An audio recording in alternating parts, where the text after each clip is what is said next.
أشهد أن لا إله إلا الله وحده لا شريك له وأشهد أن محمدا عبده ورسوله أما بعد فأعوذ بالله من الشيطان الرجيم بسم الله الرحمن الرحيم الحمد لله رب العالمين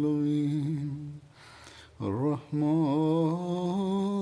الرحيم مالك يوم الدين إياك نعبد وإياك نستعين اهدنا الصراط المستقيم صراط الذين أنعمت عليهم غير المغضوب عليهم ولا الضالين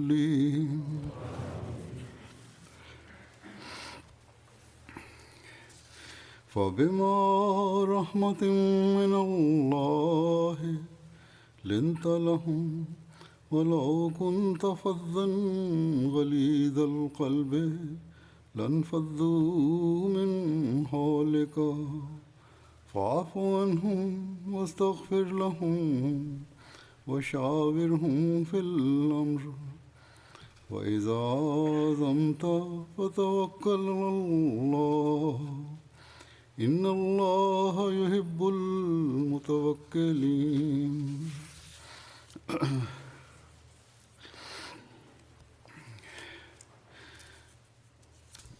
आयत का तर्जुमा है कि बस अल्लाह की खास रहमत की वजह से Door de barmhartigheid van Allah zijt gij zachtmoedig jegens hen, gelovigen.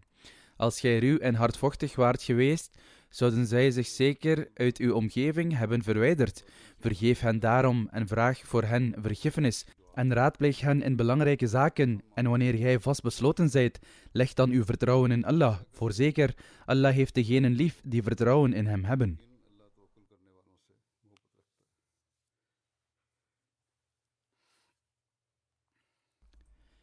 Deze dagen worden in verschillende landen de Majalisse Shura van de Jamaat gehouden.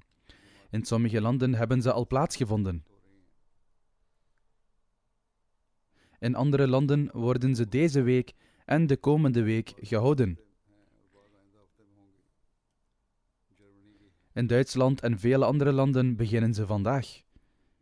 Evenzo zal de Majlis Shura van het Verenigd Koninkrijk volgende week worden gehouden, samen met vele andere landen. Eerder heb ik in mijn preken de aandacht gevestigd op het belang van de Shura en de verantwoordelijkheden van de vertegenwoordigers. Aangezien er echter verscheidene jaren zijn verstreken, acht ik het gepast om vandaag opnieuw enkele woorden te zeggen in overeenstemming met het gebod van Allah de Almachtige en in het licht van het voorbeeld van de heilige profeet sallallahu alaihi wasallam en de traditie en gevestigde praktijken van de Jamaat.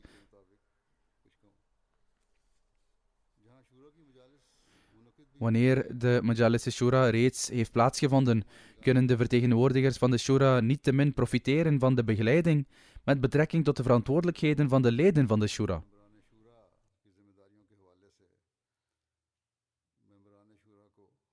Dit is omdat bepaalde verantwoordelijkheden van de leden pas van kracht worden na de aanbevelingen van de Majlis Shura en het besluit van de kalif van de tijd.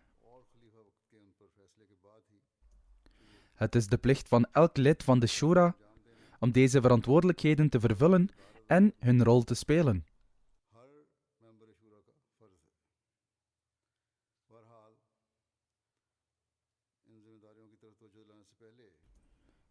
Niettemin zal ik, voordat ik uw aandacht vestig op de verantwoordelijkheden, een paar woorden zeggen in het licht van het vers dat ik voordroeg, en ik zal het voorbeeld en de praktijk van de heilige profeet sallallahu alaihi wasallam noemen.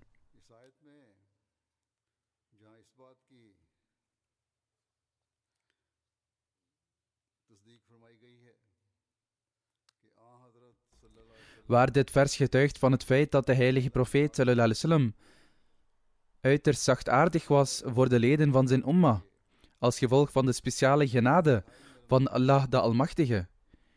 Heeft God de Almachtige ons tegelijkertijd ook geleid en onze aandacht gevestigd op het feit dat degenen die belast zullen worden met het bevorderen van de missie van de heilige profeet sallallahu alaihi wasallam en degenen die de missie van de beloofde Messias en Mahdi, die volgens de profetieën van de heilige profeet sallallahu alaihi wasallam in dienstbaarheid aan hem zou komen, zullen voltooien.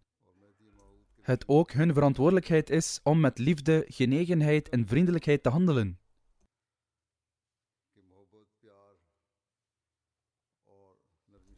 Allah de Almachtige zegt dat als je niet vriendelijk bent, maar hardvochtig en gemakkelijk boos, deze mensen zich uit je omgeving zullen verspreiden. Daarom gebiedt Allah de Almachtige ons om vergiffenis te schenken en vergeving te vragen. En daarnaast heeft Hij ons ook bevolen om raad te vragen.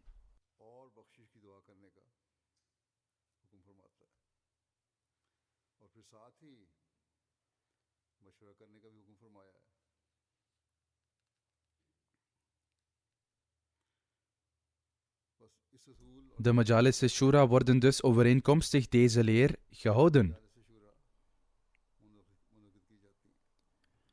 Echter, zoals uit de naam blijkt, doet de Majlis, namelijk de orgaan, slechts suggesties en neemt geen beslissingen.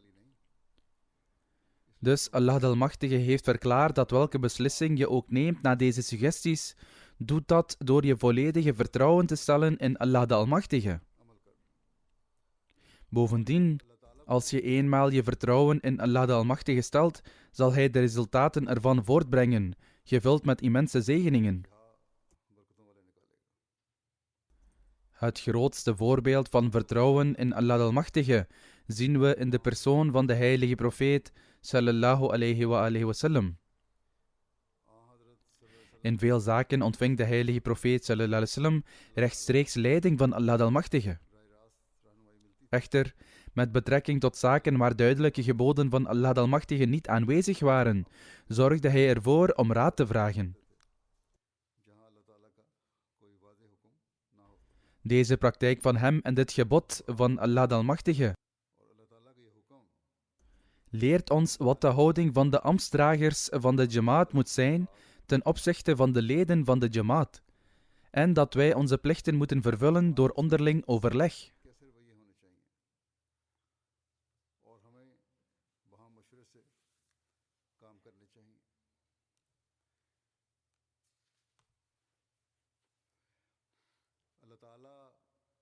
Het is een grote zegen van Allah de Almachtige dat Hij de Ahmadiyya Jamaat heeft gezegend met de instelling van Khilafat.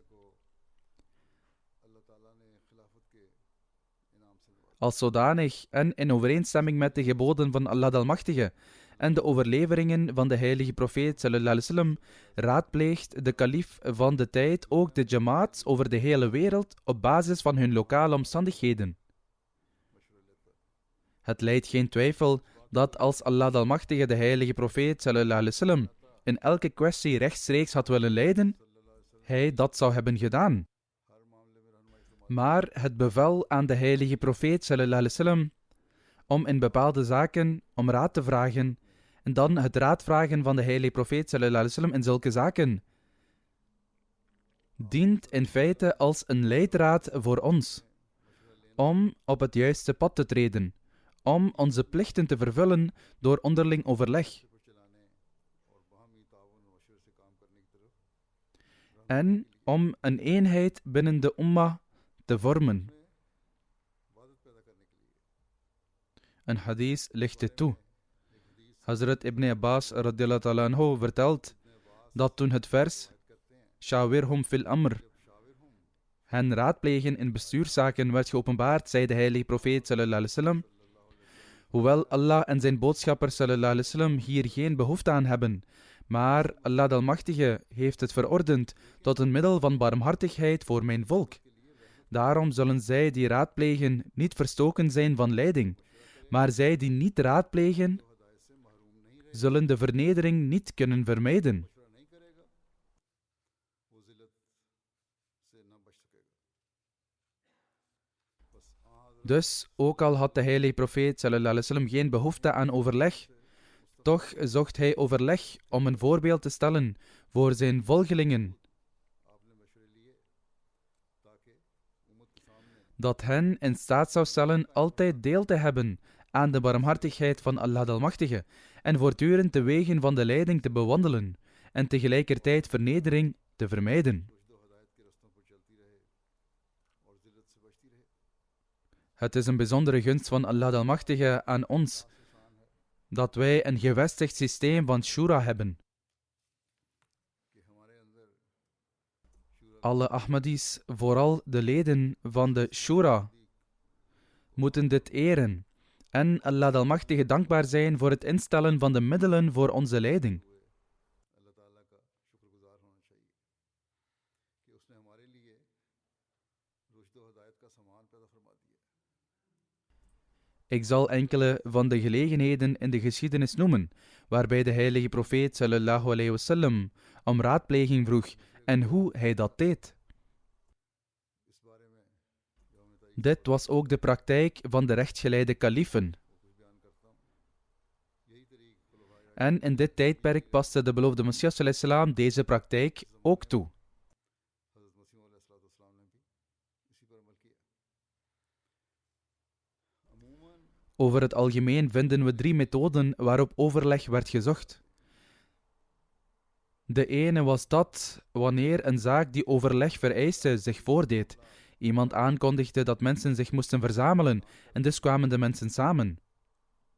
और लोग जमा हो जाते। Vervolgens namen de heilige profeet sallallahu alaihi wasallam en de rechtgeleide kalifen इस पर हज़रत सल्लल्लाहु अलैहि वसल्लम op basis van de suggesties en meningen een besluit. के बाद हमारा ये फैसला Dat in het licht van de raadpleging zo en zo hun besluit was dat uitgevoerd moest worden, omdat er in die tijd stamhoofden waren, ondanks het feit dat het stamvolk in grote getale bijeen was gekomen, werden de meningen door de stamhoofden of de leiders als vertegenwoordigers naar voren gebracht. लेकिन राय सरदार या अमीर ही देते थे।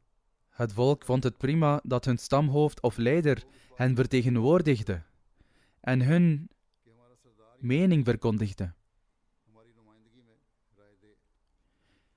In feite, als iemand uit passie de gevestigde traditie tegensprak en probeerde zijn mening naar voren te brengen, zou de heilige profeet sallallahu alaihi wasallam hen opdragen om het aan hun hoofdman of leider over te brengen, zodat zij het konden presenteren.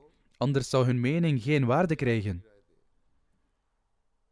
तुम्हारी बात की इस तरह कोई अहमियत नहीं है। Dit was een van de methoden van overleg. बस ये एक तरीक थे। De tweede methode was dat de heilige profeet sallallahu alaihi wasallam die mensen opriep die hij geschikt achtte voor overleg in plaats van iedereen in het algemeen uit te nodigen. उन्हें बुला लेते Hij raadpleegde dan die specifieke groep mensen. और फिर इन चंद लोगों की मजलिस से मशवरा लिया जाता। De derde methode was dat wanneer de heilige profeet sallallahu alaihi wasallam vond dat het beter was dat zelfs 2 mensen niet bij elkaar kwamen, de heilige profeet sallallahu alaihi wasallam mensen individueel opriep en met hen overlegde. Hij zou eerst met 1 persoon overleggen en dan een ander oproepen. Dit waren de 3 methoden waarmee de heilige profeet sallallahu alaihi wasallam overleg zocht. आप सल्लल्लाहु अलैहि वसल्लम के ये 3 तरीके En dit waren dezelfde methoden die de rechtgeleide kalifen toepasten. ने भी इसके मुताबिक ही मशवरा लिया। Zoals reeds vermeld, बयान हो चुका है। zei de heilige profeet sallallahu alaihi wasallam रसूल ने फरमाया dat Allah en zijn boodschapper sallallahu alaihi wasallam geen behoefte hadden aan overleg. Maar desondanks vertelt de geschiedenis ons dat de heilige profeet sallallahu alaihi wasallam bij verschillende gelegenheden om overleg vroeg. मुख्तलिफ मौक़ों पर In feite raadpleegde hij zijn metgezellen vaak. ज़्यादा सहाबा से Hazrat Abu Huraira radiyallahu ta'ala anhu vertelt: Ik heb nooit iemand gevonden die zo vaak overleg zocht met zijn metgezellen als de heilige profeet sallallahu alaihi wasallam. किसी को अपने असहाब से मशवरा लेने वाला नहीं पाया। Zoals ik al eerder zei, सब कुछ इसलिए als de boodschapper van Allah sallallahu alaihi wa alihi wasallam die directe leiding kreeg van Allah de Almachtige, overleg kon zoeken, dan toont dit de mate waarin men moet streven om het belang van overleg te begrijpen. तो तुम लोगों को किस कदर मशरिकी अहमियत को समझने की Ik zal een voorbeeld noemen waarin de heilige profeet sallallahu alaihi wasallam overleg zocht. Het is vermeld in een verhaal. Hazrat Maaz bin Jabal zegt: toen de heilige profeet sallallahu alaihi wasallam besloot om mij naar Jemen te sturen, raadpleegde hij vele metgezellen. Zij omvatten Hazrat Abu Bakr radiyallahu ta'ala anhu, Hazrat Umar radiyallahu ta'ala anhu, Hazrat Uthman radiyallahu ta'ala anhu, Hazrat Talha radiyallahu ta'ala anhu, Hazrat Zubair radiyallahu ta'ala anhu en vele anderen. Hazrat Abu Bakr radiyallahu ta'ala anhu zei: als de heilige profeet sallallahu alaihi wasallam ons niet had geraadpleegd, hadden wij niets gezegd. Hierop zei de heilige profeet sallallahu alaihi wasallam: ik ben net als jullie in zaken waarover ik geen openbaring heb ontvangen.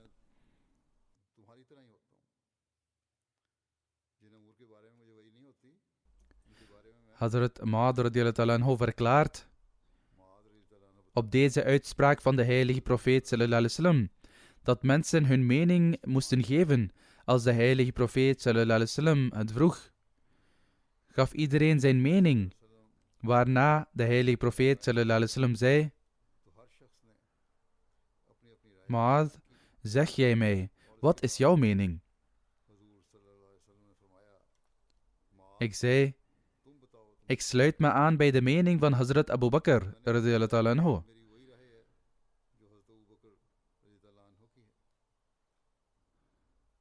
Met andere woorden, de heilige profeet sallallahu alaihi wasallam vroeg hem zelfs. Niet alleen toont deze uitdrukking van de heilige profeet sallallahu alaihi wasallam zijn eenvoud, nederigheid en het belang van overleg, maar het is ook een uitstekend voorbeeld voor ons hoeveel belang wij moeten hechten aan overleg. De voorbeelden van de metgezellen laten ons zien dat wanneer zij hun mening gaven op bevel van de heilige profeet sallallahu alaihi wasallam, dat zij dan, terwijl zij het pad der rechtschapenheid bewandelen, hun mening gaven volgens hun mogelijkheden en ervaring.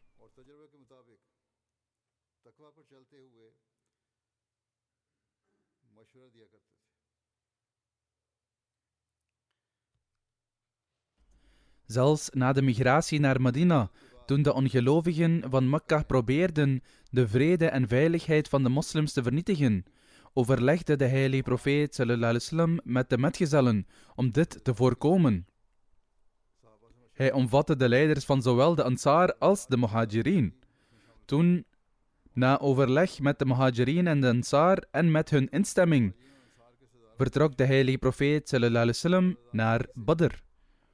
Tijdens dit overleg toonden de leiders van de Ansar een voorbeeld van grote oprechtheid en deden een belofte waarop de heilige profeet sallallahu alaihi wasallam uiterst tevreden was en zijn tevredenheid uitte. Dit was omdat overleg niet alleen bestaat uit het geven van meningen, maar dat degenen die overleg plegen ook een belofte doen over hun daden, hun gedrag en dat zij de eersten zijn die hun suggesties uitvoeren. Als zij hun daden niet beloven en er vervolgens ook niet werkelijk naar handelen, is hun raadpleging nutteloos. Wij zien hoe op het slagveld van Badr diezelfde metgezellen ook praktisch oprechtheid en loyaliteit vertoonden. Zij deden niet alleen de voorstellen, maar riskeerden ook toen hun leven. Daarom moet onze shura afgevaardigden, waar zij ook vandaan komen, altijd onthouden dat zij niet alleen overleg moeten geven, maar dat zij zich moeten voorbereiden om de eersten te zijn die welk besluit dan ook nemen in het licht van hun voorstel, of wat de kalif van de tijd ook besluit, zij zullen bereid zijn elk offer te brengen om het uit te voeren. Wanneer zij hun eigen praktische voorbeelden vaststellen, dan zal de rest van de leden van de gemeenschap ook bereid zijn zich met genoegen op te offeren voor welke offers dan ook.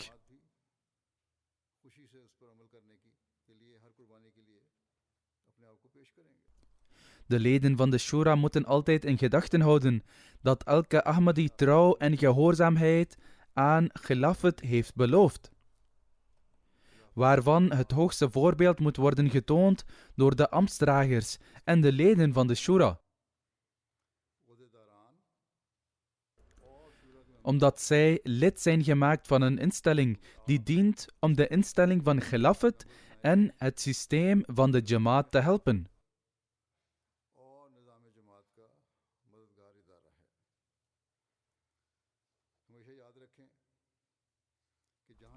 Bedenk altijd dat de kalif van de tijd weliswaar is opgedragen te handelen volgens de praktijk van de heilige profeet sallallahu alaihi wasallam en met zijn volk te overleggen over belangrijke zaken in het geloof. En dat hem is opgedragen teder te zijn en te bidden, maar dat tegelijkertijd degenen die worden geraadpleegd ook is opgedragen suggesties te doen met zuivere bedoelingen en terwijl zij het pad de rechtschapenheid bewandelen.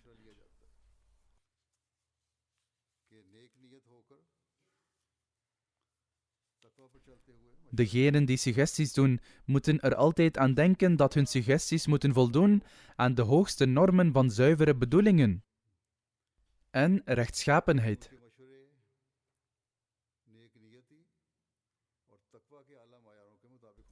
Daarom dragen degenen die suggesties doen een grote verantwoordelijkheid om zichzelf en de standaard van hun rechtschapenheid te beoordelen. Een verhaal van Hazrat Ali radiyallahu ta'ala anhu legt dit in die mate uit. Hij zegt: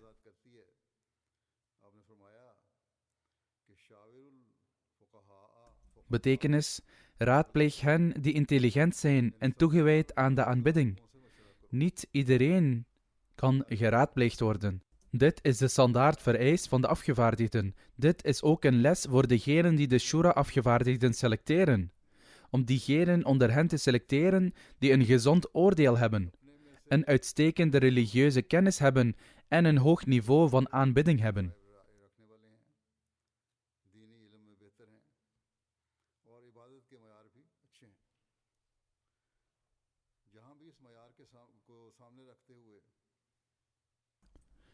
Telkens wanneer deze criteria in gedachten worden gehouden bij het selecteren van de afgevaardigden, heb ik geconstateerd dat er een duidelijk onderscheid is in de meningen die door dergelijke afgevaardigden naar voren worden gebracht.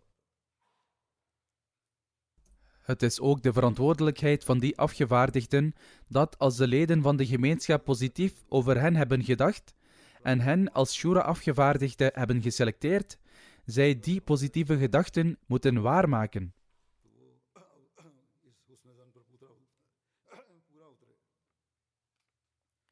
Men kan niet in 1 dag of een paar weken een hoog niveau van kennis of de diepten van hun geloof bereiken.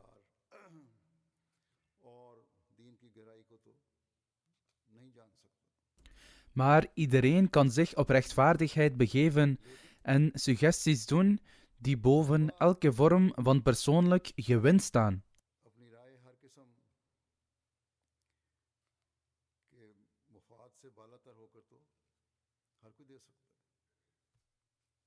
Evenzo waar de Shura ook wordt gehouden, de afgevaardigden moeten zich voor Allah neerwerpen en zijn hulp vragen en hun suggesties geven nadat zij hebben gebeden, in plaats van hun mening met die van anderen overeen te stemmen, nadat zij beïnvloed zijn door een toespraak van iemand anders, of terwijl zij een relatie of vriendschap met iemand in gedachten houden.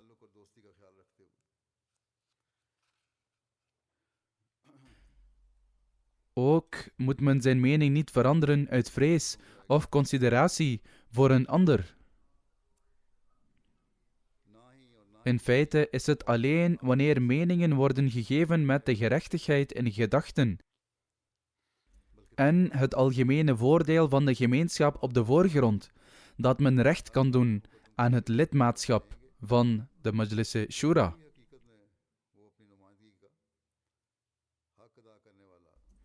Men moet altijd in gedachten houden dat Allah de Almachtige de toestand van onze harten kent en alles wat wij doen in de gaten houdt. Men moet onthouden dat als men niet handelt met dit in gedachten houdend, men misschien het ongenoegen van Allah de Almachtige verwerft. Evenzo kunnen de leden van de Shura daar, in die plaatsen waar de Shura al heeft plaatsgevonden, nu hun verantwoordelijkheden vervullen door te beloven altijd bedacht te zijn op hun praktische voorbeelden, hun geestelijke en hun praktische staat.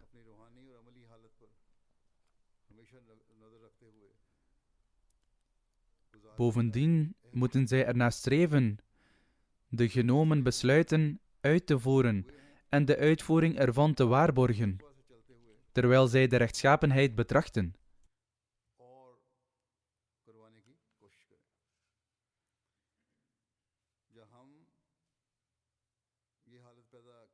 Alleen als we deze voorwaarden stellen, kunnen we degenen worden die de genade van Allah de Almachtige trekken en zullen onze besluiten ook gezegend worden.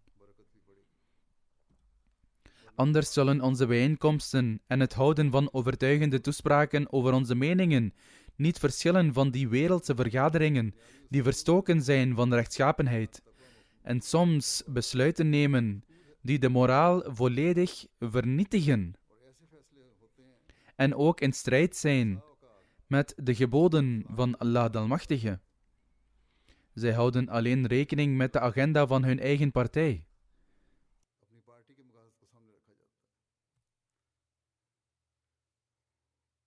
Soms komen de kwalijke gevolgen van dergelijke besluiten, die vrede en veiligheid vernietigen, vrij snel aan het licht. En andere keren duurt het even voordat de gevolgen zichtbaar worden. In ieder geval zijn ze zonder enige zegen. Dergelijke beslissingen die in strijd zijn met de wetten en geboden van Allah de Almachtige, worden uiteindelijk het middel om hele volkeren te vernietigen. We moeten dus ook kijken naar de toestand in de wereld en ons richten op het verbeteren van onze eigen omstandigheden.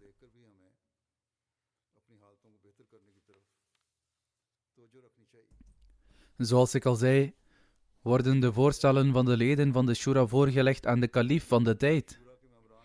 In feite wordt de Shura opgeroepen op instructie van de kalif van de tijd. Daarom moet altijd in gedachten worden gehouden dat de Majlis Shura een instelling is die de kalif bijstaat. En als zodanig na de instelling van Khilafat een grote betekenis heeft. Elk lid dat voor de Shura wordt gekozen, blijft lid voor 1 jaar. Zij moeten de betekenis hiervan altijd in gedachten houden. Het is via de agenda's en voorstellen van de Shura dat de kalif van de tijd kennis neemt van de verschillende problemen in de verschillende landen. En deze adviezen die worden gepresenteerd vormen de richtlijnen voor het oplossen ervan.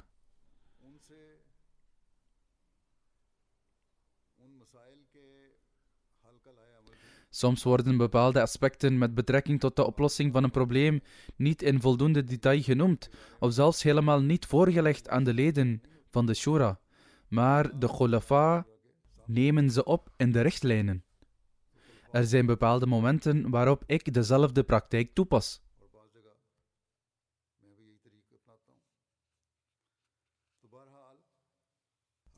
In ieder geval moet elk lid van de Shura volledig begrijpen dat dit een speciale betekenis heeft die niet beperkt is tot 3 dagen, maar voor het hele jaar geldt.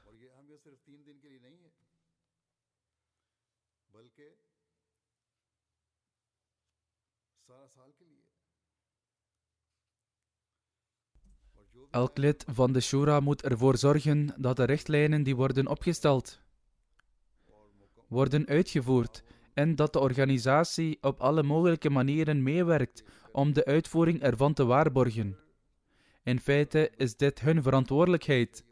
En wanneer deze wordt vervuld, zullen de plannen voor het succes van de gemeenschap in de juiste richting worden gestuurd en kunnen zij op de beste manier worden uitgevoerd.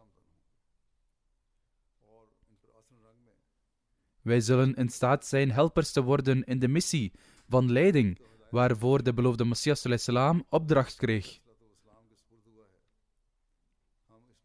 Als dit niet gebeurt, dan heeft het geen zin om lid van Shura te zijn.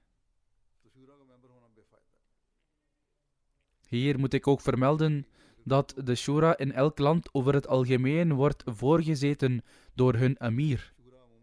Soms wordt de persoon die zijn mening geeft zo gepassioneerd dat hij woorden uitspreekt die in strijd zijn met de heiligheid van de Shura.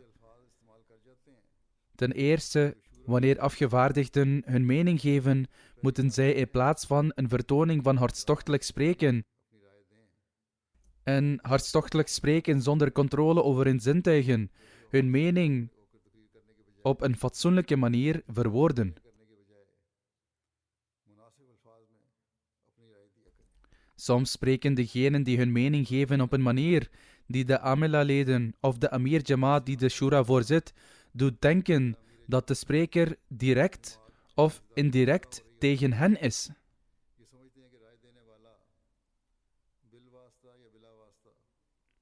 En dus gebruiken zij hun hoedanigheid van voorzitter, krachtige woorden, om de spreker te onderbreken of te berispen. De Umara, namelijk de nationale amirs, moeten ook verdraagzaamheid tonen. Zij moeten de spreker positief bekijken en overwegen dat de persoon spreekt, terwijl zij het belang van de gemeenschap voor ogen houden en zich niet inleven. Als iemand harde woorden gebruikt of woorden die tegen de heiligheid van de Shura ingaan, dan mag u zo iemand op een vriendelijke manier tegenhouden. Gedraag u niet op een manier die iemand kan doen geloven dat de voorzitter zijn persoonlijke eer beschermt. Vooral wanneer het budget wordt besproken, lopen de emoties hoog op, waardoor bepaalde bedenkingen worden geuit. Zelfs in dergelijke scenario's moeten de respectieve secretarissen, namelijk de secretaris van Financiën en de voorzitter, rustig naar het voorstel luisteren en een bevredigend antwoord geven. Zij moeten grondig bespreken wat het budget moet zijn, wat de inning tegenover de uitgaven zal zijn en hoe het budget zal worden verantwoord. Een lid dat een voorstel doet, doet dat met het oog op het welzijn van de gemeenschap. En daarom moet er niet slecht over hem worden gedacht. Evenzo vervallen de administratie en de afgevaardigden soms in zinloze debatten over andere voorstellen op de agenda. Omgekeerd wordt het soms ook helemaal stil, alsof men bang is voor de administratie. Zulke mensen vervullen ook niet het recht van hun plicht. Vergeet dus niet dat het volk de afgevaardigden heeft gekozen om hen te vertegenwoordigen en hun plicht te vervullen.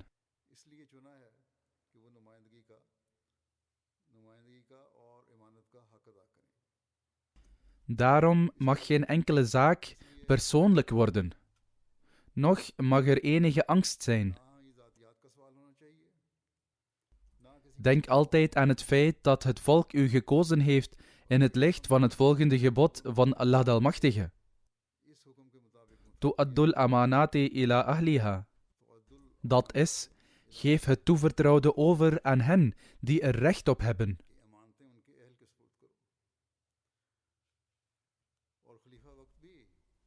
Zelfs de kalif van de tijd gelooft dat wanneer mensen hun afgevaardigden hebben gekozen met goede bedoelingen en in het licht van het gebod van Allah de Almachtige, dan zullen de gekozenen recht doen aan het vertrouwen dat hen is gegeven.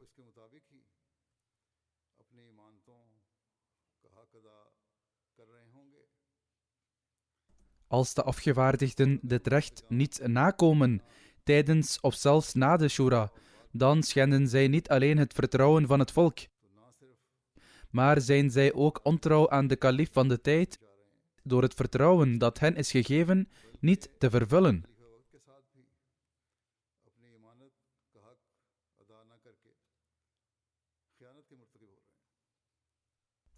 Maar in dit geval kan er ook een derde scenario zijn.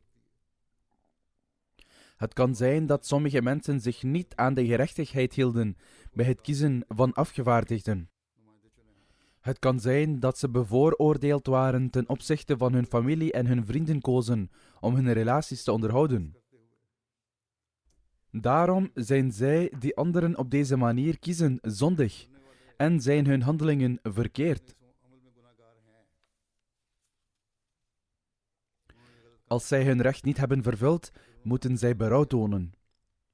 Maar ik richt me ook tot de ambtsdrager en de afgevaardigden door te zeggen dat als uw daden en spiritualiteit na uw verkiezing niet op het niveau zijn dat ze zouden moeten zijn, u ernaar moet streven recht te krijgen op dit vertrouwen door berouw te tonen, te beloven een blijvende verandering in uzelf teweeg te brengen en het pad der gerechtigheid te betreden.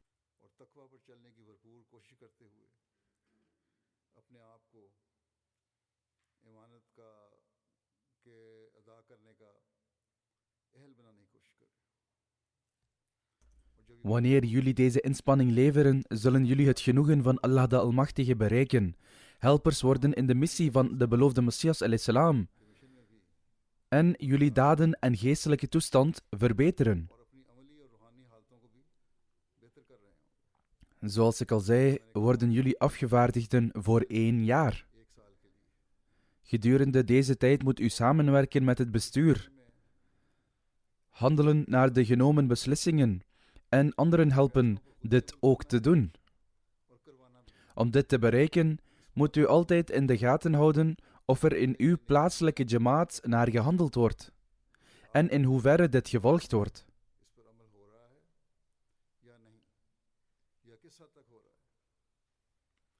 Beoordeel of men uitvoert wat de kalif van de tijd heeft besloten. Op deze manier moeten jullie helpers worden van de kalif van de tijd. Soms is in sommige jamaats geconstateerd dat besluiten niet worden uitgevoerd door luiheid van ambtsdragers. In dat geval is het de plicht van de afgevaardigden om niet alleen de leden van de gemeenschap, maar ook de ambtsdragers op hun verantwoordelijkheden te wijzen. Als men dan nog geen aandacht schenkt en het voorstel niet wordt uitgevoerd zoals het hoort, moet men zich schriftelijk tot het hoofdkwartier wenden.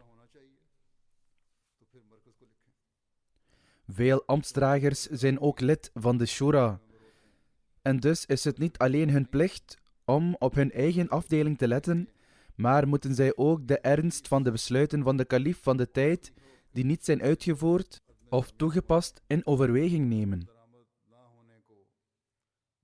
Dit is ongeacht of het hun afdeling of die van iemand anders betreft.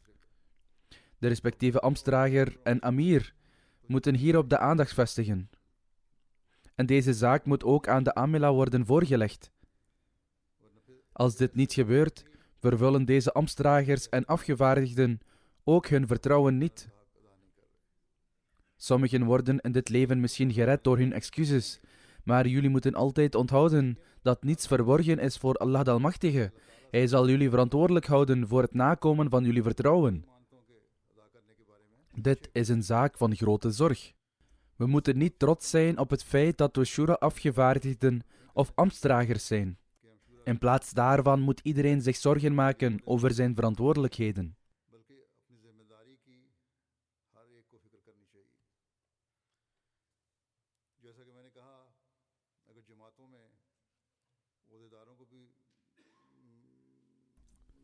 Zoals ik al zei, als de ambtsdragers, ondanks de inspanningen van de Shura-afgevaardigden, de besluiten van de Shura niet uitvoeren, moet het hoofdkwartier daarvan op de hoogte worden gesteld. Sommigen handelen al in overeenstemming hiermee. Het is niet zo dat niemand hiernaar handelt. Als ambtsdrager besluiten niet uitvoeren, dan wordt het hoofdkwartier ingelicht. Dergelijke zorgen worden echter meestal geuit wanneer er een persoonlijk geschil is met een ambtsdrager. Deze praktijk strookt niet met de gerechtigheid.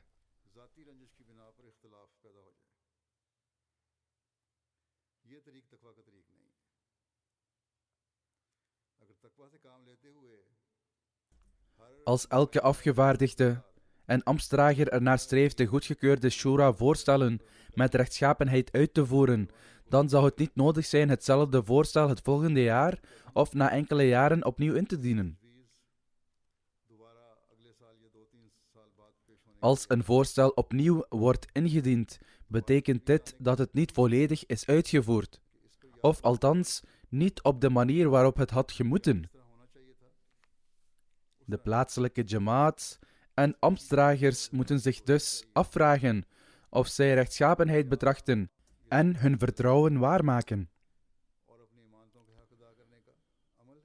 Voldoen zij aan hun belofte om loyaal en gehoorzaam te zijn aan Khilafat?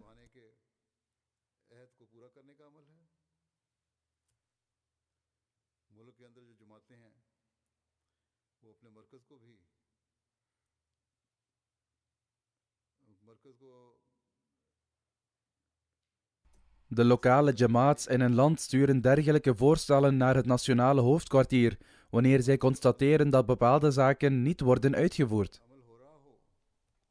Als deze zaken worden uitgevoerd en er op elk niveau toezicht is in hoeverre ze worden uitgevoerd, dan zouden er nooit meer voorstellen worden ingediend. Bovendien zouden landen dergelijke voorstellen niet meer naar de kalif van de tijd hoeven te sturen, met de uitleg dat zij bepaalde voorstellen niet aanbevelen voor de shura, omdat zij reeds 1 of 2 jaar eerder zijn ingediend.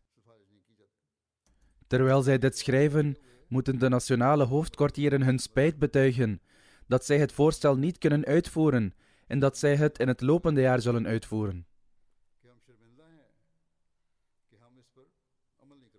Zij moeten schrijven dat als zij de voorstellen niet uitvoeren, zij als overtreders moeten worden beschouwd en gerekend moeten worden tot degenen die hun vertrouwen niet nakomen. Daarom moeten zij formeel het volgende schrijven. Met uiterste nederigheid vragen wij om vergeving en verzoeken wij dit voorstel dit jaar niet te doen. Als u zo schrijft, zal u ook uw verantwoordelijkheid begrijpen.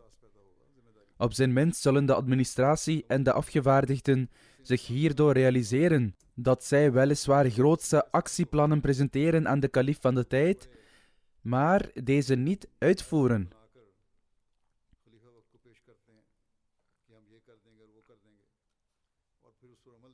Daardoor zijn zij overtreders en ontrouw aan de kalif van de tijd. Daarom moeten de ambtsdragers en afgevaardigden naast een algemene evaluatie zichzelf evalueren, berouw tonen en ernaar streven de redenen te achterhalen waarom er op elk niveau geen uitvoering was. Dit zijn de evaluaties die de gemeenschap in de juiste richting kunnen sturen. Anders hebben verbale beweringen geen nut. Dergelijke evaluaties zouden binnen landen moeten plaatsvinden om na te gaan hoe sommige actieve takken van de gemeenschap in staat zijn 70 tot 80% van de voorstellen uit te voeren. Zo niet 100%. Zij doen dit met passie, uit liefde voor de kalif van de tijd, die dit actieplan voor hen heeft goedgekeurd, en zij willen hem niet ontrouw zijn. De landen moeten nagaan wat die passie is die de leden van de gemeenschap heeft veranderd. De ambtsdragers van dergelijke proactieve takken van de gemeenschap zouden ontmoetingen moeten hebben met ambtsdragers van inactieve takken. Zelfs de centrale ambtsdragers zouden een bijeenkomst met hen moeten houden en van hun ervaring moeten profiteren.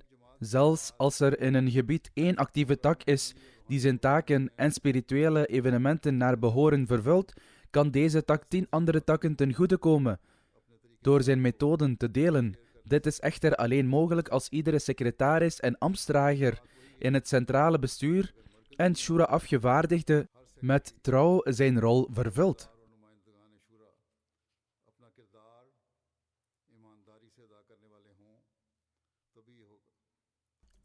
Sommige lokale jamaats en landen van de gemeenschap hebben een evaluatie gemaakt in hoeverre de goedgekeurde Shura-voorstellen van de afgelopen 3 jaar zijn en worden uitgevoerd. En hebben daar dus baat bij gehad. Zij sturen ook elk kwartaal een verslag naar het hoofdkwartier. Hierdoor hebben zij begrepen dat het niet volstaat te zeggen dat een voorstel moet worden ingetrokken, omdat het 2 jaar eerder is voorgesteld. In feite begrijpen zij dat er een verslag moet worden gestuurd naar het hoofdkwartier over de vooruitgang die zij boeken bij de uitvoering van hun actieplan, om hun doelstellingen te bereiken, en dat hun inspanningen doorgaan. De Jamaat die dit hebben gedaan, hebben een beter begrip van hun verantwoordelijkheid. Louter woorden zonder daden kunnen de wereld niet veroveren. Waar stevige planning nodig is, is ook actie nodig. Wij moeten de normen van onze aanbidding verhogen. Als ambtsdragers en shura-afgevaardigden eraan denken de normen van hun aanbidding te verbeteren. En terwijl zij het goede voorbeeld geven, moskeeën bevolken, zou het aantal aanbidders 3 tot 4 keer zo groot kunnen worden. Wij moeten dit ook evalueren. Dus geef het goede voorbeeld, toon liefde en genegenheid aan anderen, toon medeleven en bid voor anderen, verhoog de normen van uw gehoorzaamheid aan de kalif van de tijd.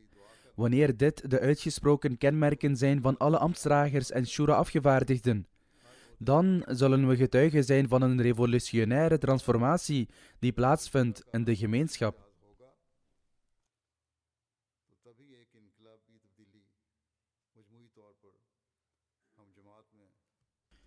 Een grote taak is ons toevertrouwd. Het doel van de komst van de beloofde Messias ﷺ en zijn missie is geen kleine taak. Het uitdragen van de mooie boodschap van de islam en het aanleren van het aanbidden van de ene God is een taak die een voortdurende inspanning vereist.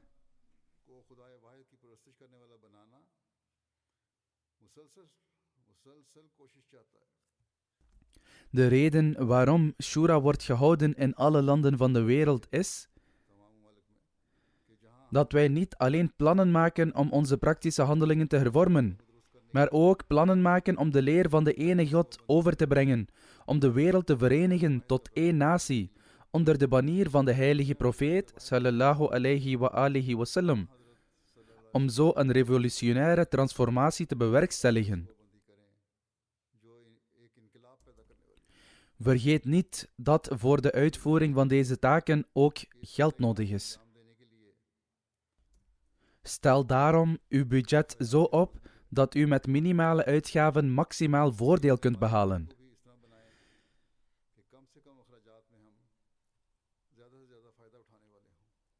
De meerderheid van de gemeenschap bestaat uit arme mensen en mensen uit de middenklasse. Daarom moeten onze plannen voor het geven van aalmoezen zo uitzonderlijk zijn dat wij met zo weinig mogelijk geld ons geloof maximaal kunnen uitdragen.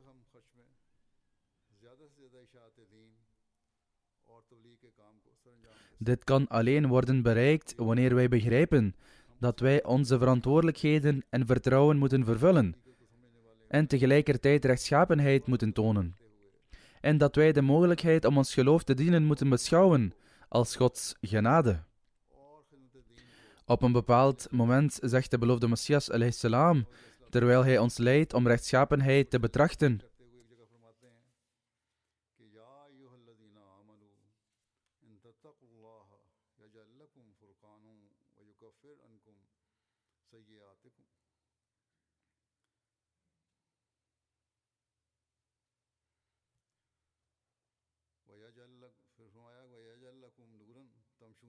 dat is, o mensen die geloven, als jullie standvastig blijven in het naleven van rechtvaardigheid en standvastig en vastberaden in jullie kwaliteit van rechtvaardigheid voor Allah de Almachtige, Dan zal God de Almachtige jullie onderscheiden van anderen. Uw onderscheid zal zijn dat u een licht zal worden geschonken, dat u op elke weg zal vergezellen.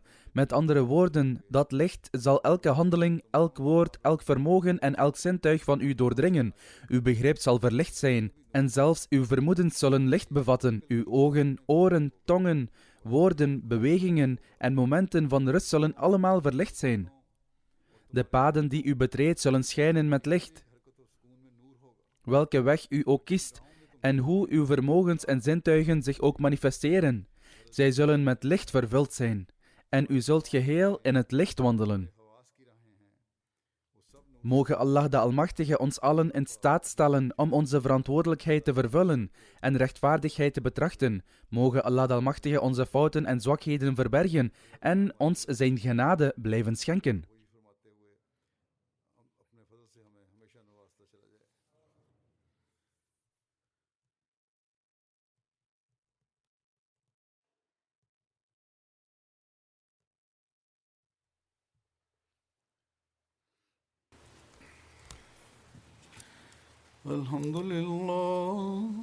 الحمد لله نحمده ونستعينه ونستغفره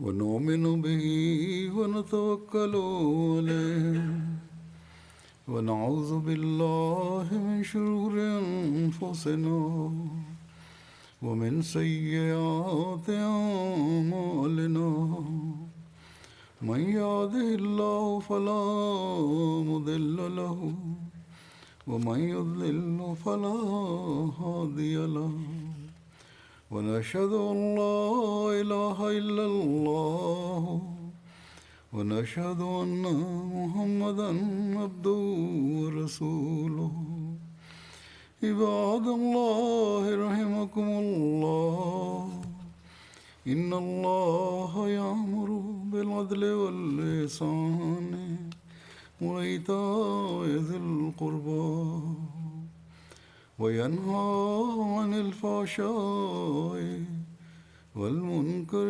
والبغي يعظكم لعلكم تذكرون اذكروا الله يذكركم وادعوه يستجب لكم ولذكر الله أكبر